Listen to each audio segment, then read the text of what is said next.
মায়ের হাতের এই মেরা পিঠাটা ছিল সব পিঠার চেয়ে আলাদা। এর মধ্যে শুধু স্বাদ না, ছিল একটা আবেগ, একটা সময় আর একটা ঘ্রাণ, যেটা মনকে এখনো নাড়া দেয়।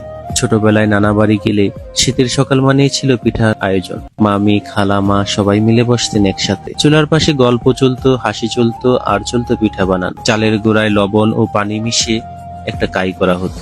সেই কাই থেকে অল্প অল্প কাই নিয়ে পিঠার শেপ দেওয়া হতো। সেই পিঠাগুলোকে একটা পাতিলে দিয়ে ভাপে বসানো হতো এবং অপেক্ষা করা হতো সেই নিখুঁত মুহূর্তের জন্য। আর সেই মায়াই হয়তো পিঠাটাকে এতটা স্পেশাল করে তুলেছিল। সেই সময়টা আজও মনে পড়ে, পিঠার স্বাদটা নয়, ওই সকালগুলো, ঘ্রাণ, গুঞ্জন আর মানুষগুলোর মুখ খুব বেশি মনে পড়ে। জীবনের অনেক কিছু পাল্টে গেছে, মাঝখানে অনেকগুলো বছর চলে গেছে, জীবন থেকে অনেকেই হারিয়ে গেছে, কিন্তু সেই মেরা পিঠা, তার স্মৃতি ঠিক আগের মতোই মিষ্টি রয়ে গেছে। এটাই মেরা পিঠার ভালোবাসা। আপনারা কি কখনো এই মেরা পিঠাটি খেয়েছেন?